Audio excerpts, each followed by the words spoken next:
Hello，又係我 Vincent 啊！哇，話說咧，最近咧即係香港嘅天氣咧高達30幾度啊，咁大家可能會減少呢個睇樓嘅意欲啦。但係唔緊要，Vincent 同大家新鮮試出嚟到睇一個樓齡半歲都唔夠，位於西營盤嘅上日中層 F 單位，實用面積278尺，一房間隔。咁而家同大家簡單介紹下啦。咁首先咧，而家咧我就身處呢個單位嘅客廳嘅部分啦。咁正如大家所見啦，咁佢電視位做呢邊啦，咁其實即係電視機啊諸如此類就放呢邊啦。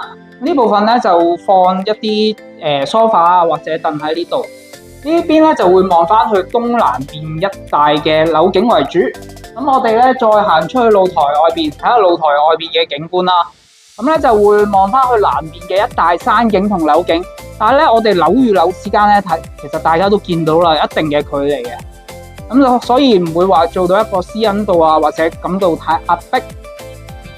翻入去室內嘅部分啦，咁頭先咧就介紹完客廳嘅部分啦，咁飯廳同廚房嘅部分就呢邊啦，咁大家可以買一張可以拉出嚟嘅摺疊式台，咁放喺呢度都得嘅，就算你唔買，你放啲雜物擺都得。因為咧佢廚房咧配備咗一個餐場嘅，呢度內置咗，但係因為佢要做幾個 step， 我哋先將佢還原，我就唔將佢拉出嚟再 set up 翻入去啦。咁咧基本嘅家電咧亦都一應俱全啦，大家見到。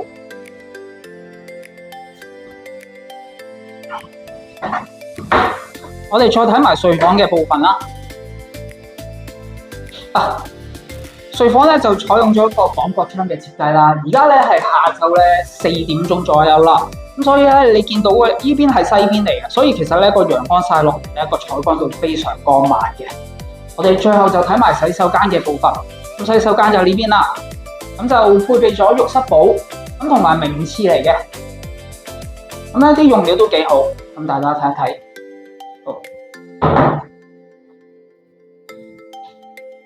呢類型咧，如果你係買嚟放租嘅話咧，因為咧每年到我哋西區嘅租務旺季咧，就係呢個6月左右開始啦。因為有好多國內嚟嘅學生會喺呢度租樓，方便佢哋返學啊。咁就同埋下邊嘅生活配套、交通都好好啦。正如我頭先所講啦，咁步行去呢個香港大學站其實只需要5至7分鐘。